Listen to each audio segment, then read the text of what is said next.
Bom dia, família. Bom dia. Bom dia, você de casa. Que bom, mais uma manhã, estarmos aqui juntos para falarmos com Deus, para ouvirmos a sua mensagem.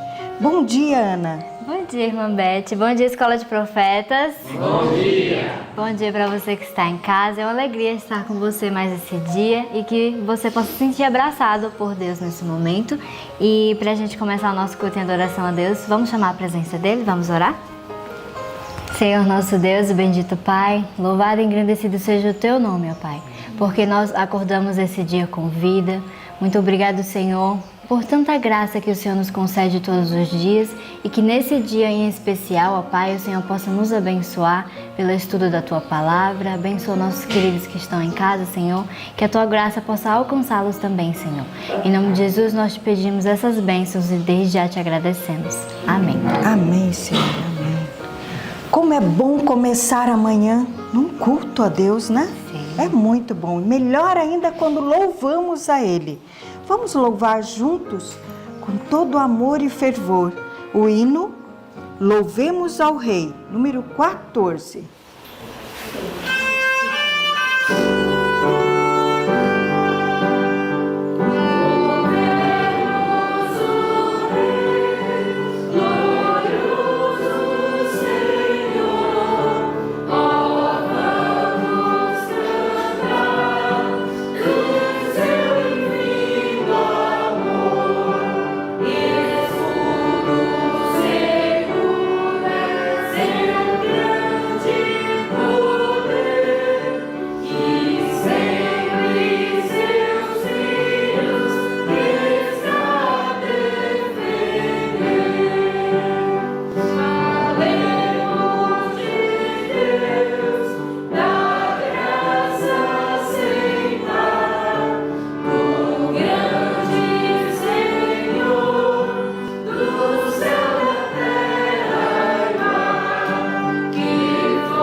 Amém. Neste momento nós iremos recitar o nosso versinho da semana, que está lá em Marcos 16, versinhos 17 e 18.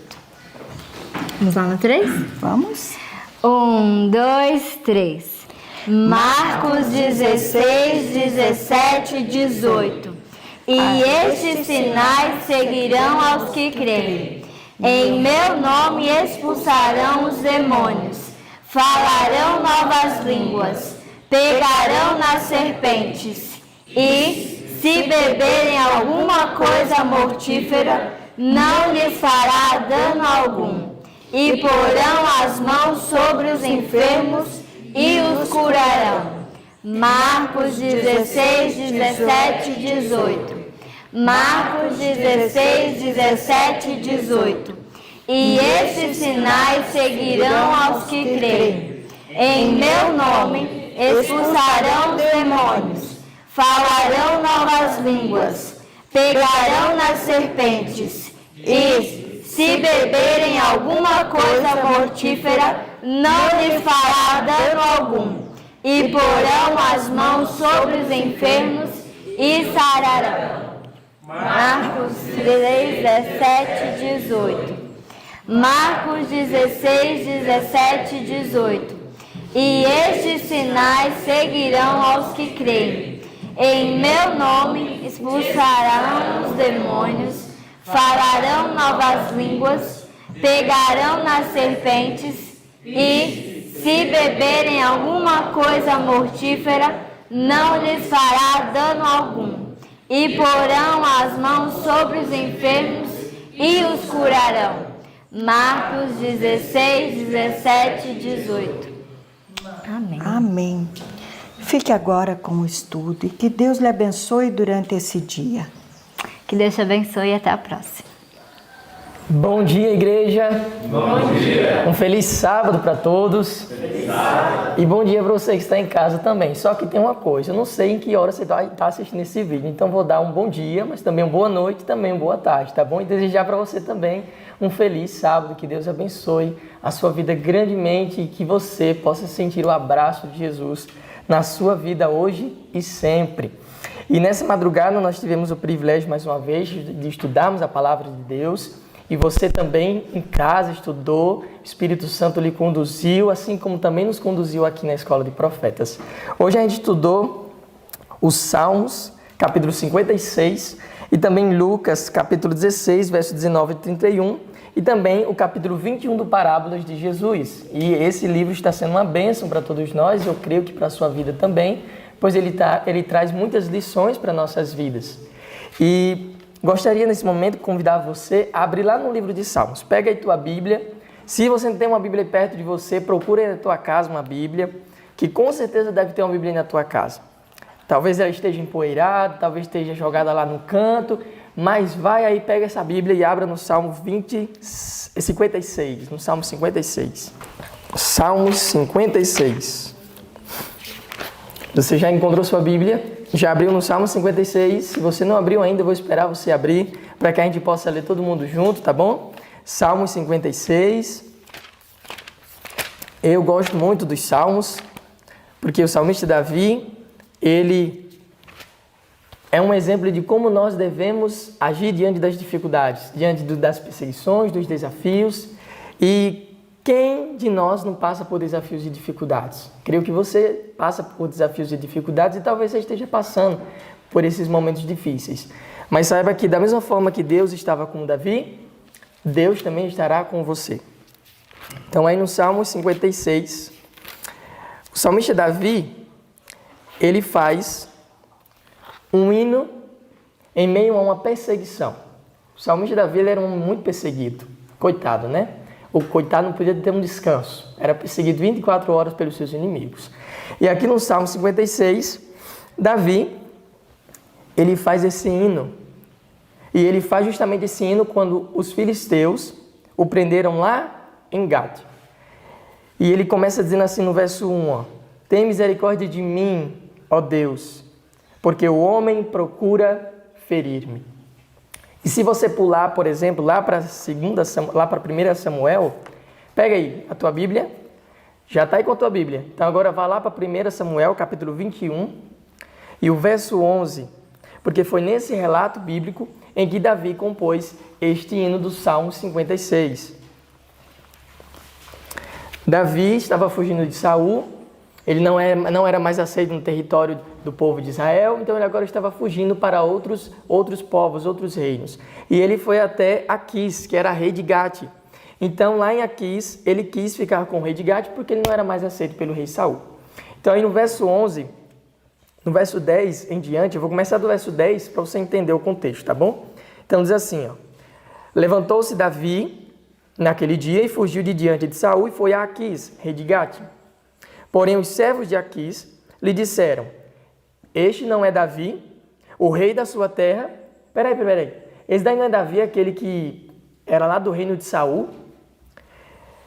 Não é a este que se cantava nas danças, dizendo: Saul feriu seus milhares, porém Davi os seus 10 milhares? Verso 12. Davi guardou estas palavras, considerando-as consigo mesmo, e teve muito medo de Aquis, rei de Gate, pelo que se contrafez diante deles, em cujas mãos se fingia doido. Esgravatava nos pórticos das portas e deixava correr saliva pela barba. Então disse Aquis aos seus servos: bem vedes que este homem está louco.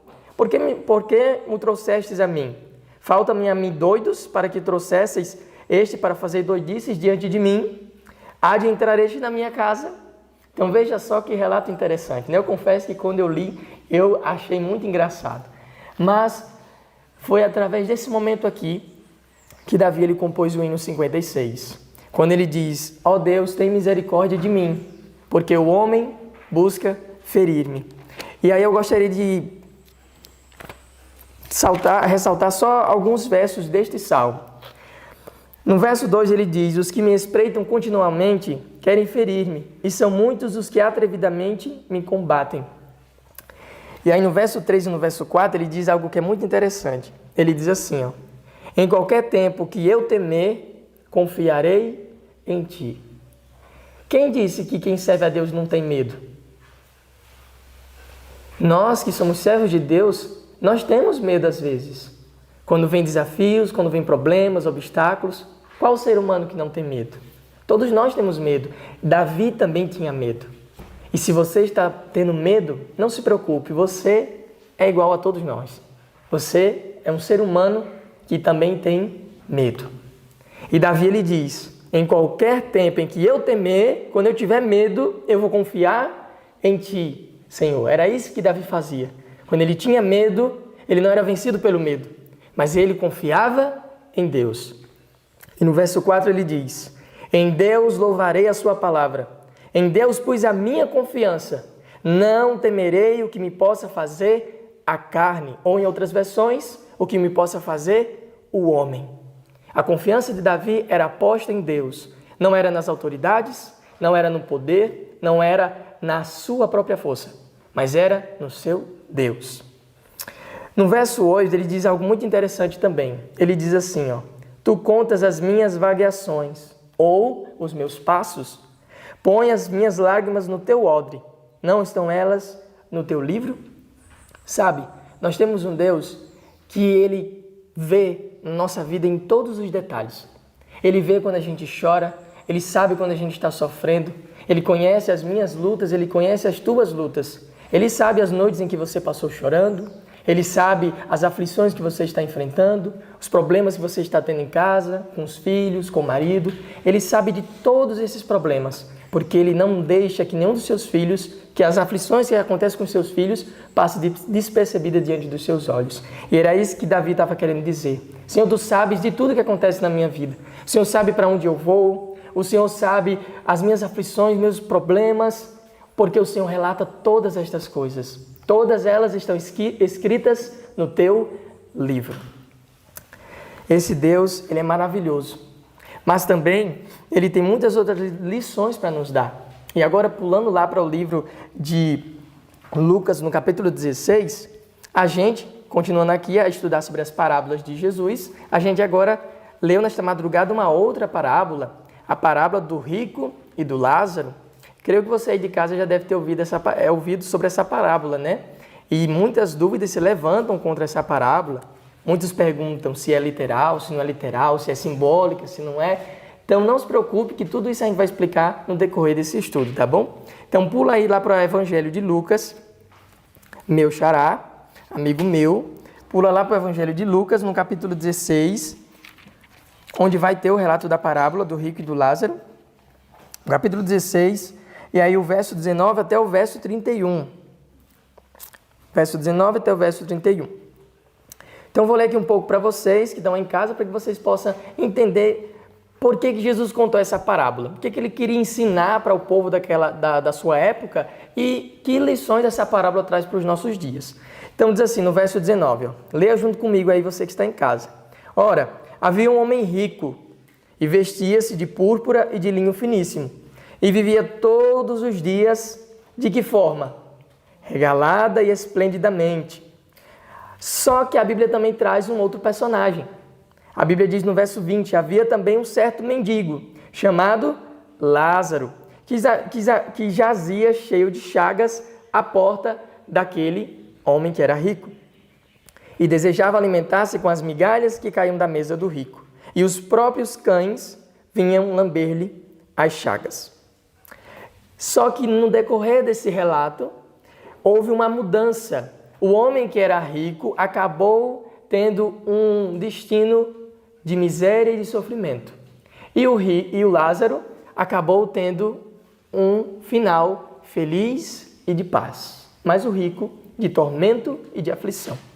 E aí no verso 22 ele diz: E aconteceu que o mendigo morreu e foi levado pelos anjos para o seio de Abraão. E morreu também o rico e foi sepultado. E no inferno ergueu os olhos, estando em tormentos, e viu ao longe Abraão e Lázaro no seu seio. E chamando, disse: Pai Abraão, tem misericórdia de mim, e manda Lázaro que molhe na água a ponta do seu dedo e me refresque a língua, porque estou atormentado nesta chama. Disse, porém, a Abraão: Filho, lembra-te de que recebestes os teus bens em tua vida, e Lázaro somente males, e agora este é consolado e tu atormentado. No decorrer da leitura, eu creio que você deve ter ficado pensando: peraí, inferno? Foi levado por anjos para o seio de Abraão? Peraí, não estou entendendo mais nada. Essa parábola, muitas pessoas pensam que ela era literal. Muitas pessoas pensam que ela é literal. Mas essa parábola, ela não é literal. Ela era uma parábola figurativa. Jesus estava querendo trazer para aquelas pessoas da sua época, porque eles acreditavam que quando a pessoa morria, ela tinha consciência depois da morte. Só que a Bíblia ensina que quando a gente morre, o que acontece com a gente? A gente não tem mais nenhuma consciência, nós ficamos em um sono completo, porque a morte é isto. A morte é um sono. E aí as pessoas daquela época acreditavam, quando as pessoas morrem, elas vão ou para o céu ou vão para o inferno.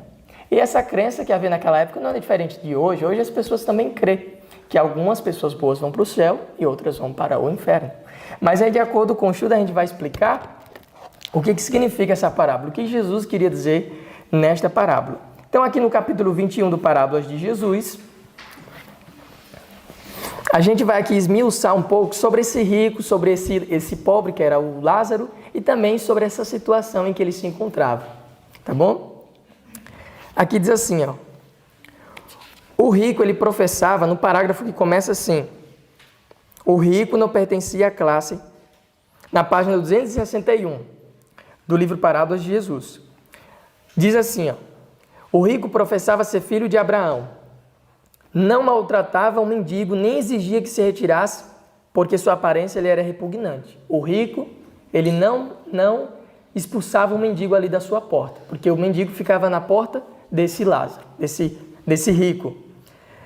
E ele não maltratava o mendigo, nem exigia que se retirasse, porque sua aparência ele era repugnante. Se este pobre e asqueroso espécime da humanidade era confortado por contemplá-lo ao passar os portais, o rico consentia que lá permanecesse. Só que tinha um porém.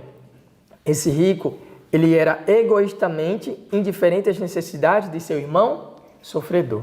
Então, todos os dias aquele rico saía pelos seus portais muito bonitos, cheios de riqueza, e não dava nem atenção para o coitado do pobre do Lázaro. Passava por ali, nem supria suas necessidades, não dava um bom dia, não perguntava como ele estava, se ele precisava de uma ajuda. Ele simplesmente via aquele mendigo como ninguém e como nada. E antigamente as pessoas, elas não tinham a facilidade que nós temos hoje em relação à saúde. Não tinha naquela época tantos hospitais como a gente tem hoje. E aqui no livro traz um relato muito interessante que diz assim, ó: não havia então hospitais onde os enfermos pudessem ser cuidados. Hoje nós temos hospitais onde as pessoas podem ser cuidadas, mas naquela época não era desse jeito. Naquela época era diferente. Veja só como é que era. Os sofredores e necessitados eram trazidos ao conhecimento daqueles a quem Deus confiara riquezas, para que deles recebessem auxílio e simpatia. Assim se dava com o mendigo e o rico. Lázaro estava em grande necessidade. Ele não tinha amigos, não tinha mais casa, não tinha dinheiro, não tinha alimento, não tinha nada. Contudo, era deixado ficar nesse estado dia após dia, enquanto toda a necessidade do nobre rico era suprida. Ele, a quem seria tão fácil aliviar os sofrimentos de seu próximo, vivia para si mesmo, como fazem muitos hoje em dia. Está vendo como é que era antigamente? Deus abençoava as pessoas, essas tinham riquezas, e Deus abençoava elas com um propósito, para que elas pudessem abençoar outras pessoas necessitadas, pobres, assim como era o Lázaro. Então esse rico, ele recebeu todas essas riquezas, mas não era para ele usar para si, era para ele dar para os necessitados. E hoje em dia não é diferente. Hoje em dia, aqueles que possuem riquezas pensam que essas riquezas que eles têm são deles e que eles devem usar para si próprio. Mas não é. A riqueza que você possui, a riqueza que você tem, tudo que nós temos, nunca pertence a nós e nunca pertencerá. Pertence ao nosso Deus, porque Ele é que nos dá todas as coisas. E eu fico imaginando os momentos de festa em que poderia ter na casa daquele rico. Muita comida, né? E a Bíblia diz que Lázaro ficava ali desejando se alimentar das migalhas que caíam da mesa daquele rico, das comidas que entravam naquela casa e saía. Pense na vida miserável que esse homem tinha. Não tinha mais casa, não tinha mais família, não tinha dinheiro, estava faminto, não tinha nada para comer. E aquele rico, de uma forma tão egoísta, passava por ele e fingia que ele era um pedaço de madeira. Fingia que ele não era nada, não era ninguém. E aí eu pergunto para você, você conhece alguém que é assim, como esse rico? Ou pergunte para si mesmo, será que você ou eu não estamos seguindo o mesmo exemplo desse rico? Aí você pode dizer, mas Lucas, eu não tenho riqueza, eu não tenho dinheiro, eu não sou uma pessoa rica. Mas tudo aquilo que Deus coloca em nossas mãos, por mais que seja pouco, se tornará muito se for usado para o bem dos outros. E hoje, o livro traz uma lição muito grande para nós. Diz assim, hoje em nossa vizinhança, muitos há famintos, nus e sem teto. Se negligenciarmos repartir nossos meios com esses necessitados e sofredores, olha a advertência. Pomos sobre nós um fardo de culpa que um dia teremos que enfrentar diante da presença daquele que é justo e que vê todas as coisas como elas realmente são. Toda avareza é condenada como idolatria. Se você é apegado à avareza, ao amor ao dinheiro, saiba que isto se tornou para você e para mim um ídolo. E toda avareza é condenada por Deus. E outra coisa, toda condescendência egoísta é, aos olhos de Deus, uma ofensa. Aí você pode dizer, mas eu faço tantas coisas boas. Por mais que você faça tantas coisas boas para os outros, mas ainda tenha em si mesmo um espírito egoísta, as suas atitudes em ajudar os outros está sendo ofensivo aos olhos de Deus. Só que uma coisa interessante, Deus ele concede riquezas para alguns, porque Ele sabe que aquelas riquezas que Ele concedeu a essas pessoas poderão beneficiar a outros. Então aquele rico foi escolhido por Deus para ser um mordomo das riquezas que Deus havia concedido a ele. E hoje em dia há pessoas também que são escolhidas por Deus para serem mordomos das riquezas que Deus concede. Só que elas não devem usar essa riqueza para si próprio. Aqui diz assim, Deus fizera do rico mordomo de seus meios, com a obrigação de atender justamente a casos tais como o do mendigo. Então saiba que você, que possui condições financeiras, tem a obrigação diante de Deus de ajudar os necessitados que estão ao seu redor. Sabe por quê? Porque lá em Deuteronômio 6,5, Jesus ele nos deu um mandamento principal. Amarás ao Senhor teu Deus de todo o teu coração e amarás ao próximo como a ti mesmo. Ter compaixão por aqueles que não estão no mesmo nível que você, no mesmo nível social, no mesmo nível financeiro, na mesma posição e no mesmo status. Nós vivemos em um mundo muito injusto, mas ainda bem que no céu o direito será para todos. Agora a gente poderia mais explicar sobre esse rico e ver o tanto de bênçãos que Deus concedeu a esse rico. Veja só o que diz lá no parágrafo, que diz assim, era judeu, na página 261. Esse rico, ele era judeu. E o que eu aprendo com isso? O povo de Israel era o povo de Deus. Então, esse rico, ele era do povo de Deus. Ele conhecia os mandamentos de Deus. Ele sabia que as bênçãos do Senhor repousavam sobre ele. Só que ele cometeu um erro muito grave. Ele acabou usando todas essas bênçãos para a própria honra e não a honra do seu Criador. Agora veja só o que Deus concedeu muito mais a ele. Além de riquezas, possuía conhecimento e talentos, mas não os aperfeiçoava. Devotara todas as energias ao prazer. Tudo de que era rodeado, o círculo de divertimentos, os louvores e lisonjas de seus amigos lhe satisfaziam o gozo egoísta. Ele era aplaudido pelos amigos, entre aspas, Ele era lisonjeado, ele era reconhecido como uma pessoa muito importante na sociedade, e tudo isso ia alimentando mais ainda o ego dele, e mais ainda ele ia se satisfazendo, mais ainda se tornando mais egoísta e se esquecendo dos necessitados. Só que aí veio a mudança. Veio um tempo em que se deu uma mudança na condição dos dois homens. O rico, que tinha uma vida de prazeres, na riqueza, no luxo, acabou morrendo. E Lázaro também morreu. Só que o rico foi para um lugar de tormentos, a Bíblia diz, que é o inferno. E não se assuste, eu vou explicar depois para você o que a Bíblia está querendo dizer com isso. E Lázaro foi levado pelos anjos para o seio de Abraão. Depois, aquele rico, ao se ver no desespero e ver Lázaro em uma situação boa, pede para Abraão, no sentido figurado, porque os judeus acreditavam que depois da morte eles poderiam ainda ter uma segunda oportunidade, uma segunda chance de salvação.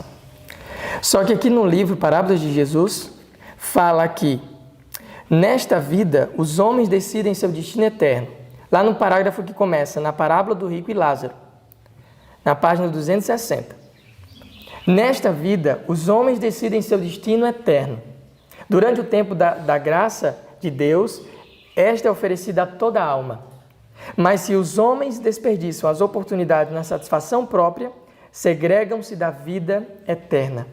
Não lhes será concedida nova oportunidade. Por sua própria escolha, cavaram entre eles e Deus um abismo intransponível. Então, essa ideia que os judeus acreditavam que depois da morte haveria uma segunda chance, não era verdade. E era isso que Jesus queria mostrar para o povo daquela época, explicando essa parábola, que é uma parábola figurativa. Tudo que aconteceu nessa parábola não foi real. Foi uma figuração que Jesus ele trouxe para aquelas pessoas daquela época. E aqui fala no parágrafo que diz assim, nesta parábola, na página 263, agora eu vou explicar um pouco mais sobre os detalhes dessa parábola. Diz assim, nesta parábola, Cristo se acercava do povo em seu próprio terreno. A doutrina de um estado consciente de existência entre a morte e a ressurreição era mantida por muitos dos que ouviam as palavras de Cristo. Então, eles acreditavam que depois da morte haveria uma segunda ressurreição e haveria uma vida pela frente. O Salvador lhes conhecia as ideias e compôs sua parábola de modo a inculcar verdades importantes em lugar dessas opiniões preconcebidas. Apresentou aos ouvintes um espelho em que se pudessem ver em sua verdadeira relação com Deus, para com Deus. Usou a opinião predominante para exprimir a ideia de que desejava todos ficassem imbuídos. Isto é, qual era a ideia que Cristo queria passar para aquelas pessoas ao ele falar dessa parábola? Que nenhum homem é apreciado por suas posses, porque tudo o que lhe pertence é unicamente emprestado por Deus. O mau emprego destas dádivas colocá-lo abaixo dos mais pobres e afligidos que amam a Deus e nele confiam. Cristo desejava que seus ouvintes compreendessem a impossibilidade do homem assegurasse a salvação da alma depois da morte. Então era isso que Cristo estava querendo explicar para aquele povo ao falar desta parábola. É isto que essa parábola ela se retrata, de que o homem ele não pode salvar-se por suas próprias posses ou riquezas. Ele só pode se salvar por meio da graça de Cristo. Era isso que Jesus queria ensinar para aquele povo. Deste modo, Cristo mostra a completa falta de esperança em aguardar uma segunda oportunidade. Esta vida é o único tempo dado ao homem para preparar-se para a eternidade. Então, nós estamos neste mundo para nos preparar para a vida eterna. Depois, quando a eternidade vier e você não tiver se decidido ao lado de Cristo, nunca mais se terá uma oportunidade de salvação para você. A oportunidade de salvação é agora, enquanto nós estamos aqui nesta vida, enquanto nós estamos vivos. Vocês sabiam que depois da morte, nenhum ser humano pode decidir mais para onde vai? Quando a gente morre, o nosso destino é selado ao nós descermos na sepultura. Se você, antes de morrer, aceitou Jesus em seu coração, aí você pode estar pensando, mas o que é aceitar a Cristo? Aceitar a Cristo é você entregar a sua vida a Jesus de uma maneira que não seja mais você que viva, mas Ele que viva em você. E a partir do momento que você entrega a vida a Ele e Ele passa a viver em você, você agora vive a vida de Cristo aqui nessa terra. E ao você morrer, não se preocupe, porque você vai estar dormindo em Cristo. E quando Ele voltar, Ele vai ressuscitar você. Mas, se antes de você descer à sepultura, você não aceitou a Cristo, rejeitou em seu coração, ficou ali com aquele coração endurecido e não aceitou, o seu destino será a perdição. Por que eu estou falando isso para você? Porque é a verdade, a Bíblia apresenta isso para nós de uma forma muito clara. Então é dessa forma que acontece. A única oportunidade de salvação que nós temos é enquanto estamos vivos, aqui, nos preparando para a eternidade. Depois, nunca mais se terá esta oportunidade. Então era isso que Jesus queria falar para os judeus daquela época. Justamente isso. Então é isso mesmo. Os fariseus confiavam em si mesmos e confiavam na salvação por meio de Abraão, mas a salvação, a Bíblia nos ensina que é somente por meio de Cristo. E nesse momento a gente vai ter outro comentário. Esse estudo de hoje ele foi muito tremendo. Eu quero falar sobre a respeito do rico e fazer uma pergunta para vocês. Não sei se o nosso querido Lucas vai falar ou comentar. É pecado ser rico? Não é pecado ser rico. Vamos ler esse parágrafo. Lá em Parábolas de Jesus, capítulo 20 e 1, como se decidiu o nosso destino? Um parágrafo que diz assim: a parábola do rico de Lázaro, todo mundo encontraram? Na página 266, você que está em casa aí para acompanhar também junto conosco, diz assim: a parábola do rico de Lázaro mostra como são avaliadas as duas classes representadas por estes homens no mundo invisível. Agora esse pedacinho: não é pecado ser rico. Se a riqueza não for alcançada por injustiça, aí diz aqui outro pedacinho: um rico não é condenado por possuir riquezas, mas a condenação sobre ele paira se os meios a ele confiados foram desperdidos em quê? Egoístamente. Agora eu amei esse pedaço. Muito melhor faria se ele depositasse seu dinheiro aonde? Ao lado do trono de Deus, usando para fazer o bem. Louvado seja Deus, porque Deus dá chance, dá palavra para encher o nosso coração. Você que é rico, deposite todos os seus bens no trono do Todo-Poderoso. E Ele vai saber o que fazer. E Ele vai te usar para usar no Evangelho de Deus. Que Deus te abençoe. Muito bem. E agora chegando na parte final do nosso estudo, onde tem tantas lições para a gente tirar. Se fosse possível, a gente passaria o dia inteiro aqui. Mas é muitas lições que a Palavra de Deus nos traz.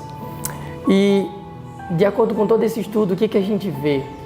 A gente vê que não é rico, não é pecado ser rico, mas também há perigo em não saber administrar as riquezas que Deus também nos concede.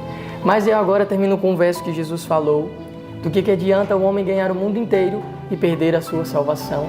Do que adianta você ter fortunas e mais fortunas, mas não ter no seu coração a esperança da eternidade ao lado de Cristo?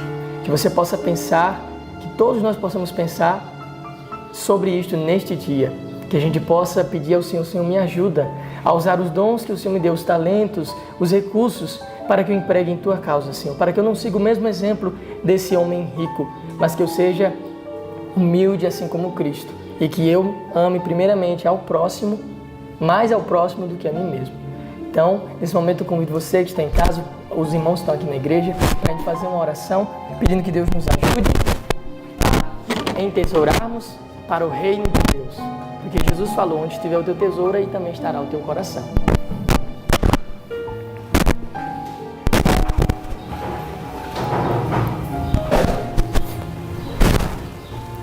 Senhor Deus e nosso Pai eterno, nós te agradecemos, Senhor, por estas lições que aprendemos da Tua Palavra.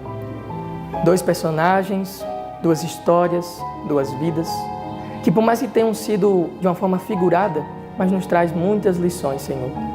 Não nos deixa seguir o exemplo do rico. Não nos deixa, Senhor, sermos egoístas a ponto de não se lembrarmos ou de não se importarmos com as necessidades do nosso semelhante. Nos ajuda, Senhor, a termos em nós o Teu amor pelas pessoas, pelos necessitados, e nos ajuda a usar o que o Senhor tem nos dado, o que o Senhor tem colocado em nossas mãos, para que assim a gente possa aliviar o sofrimento, a dor e a angústia de outros. Pai, peço que o Senhor abençoe essa pessoa que está nos assistindo, que o Senhor trabalhe poderosamente na vida dela, que o Senhor guie ela em Tua verdade e que abra os olhos dela para que ela enxergue que a vontade do Senhor é melhor para a vida dela. Nos ajuda, Senhor, a entesourar não as coisas deste mundo, mas a entesourar as coisas do céu em nossa mente e em nosso coração. Porque o Senhor mesmo falou, onde estiver o nosso tesouro, aí também estaria o nosso coração. Queremos que o nosso tesouro esteja contigo, Senhor, aí na eternidade, para que também o nosso coração, que é a nossa mente, esteja com o Senhor também aí nos céus. Pai, fica conosco, nos dá um dia abençoado em Tua presença e proteja esta pessoa. É o que nós te pedimos em nome de Jesus. Amém.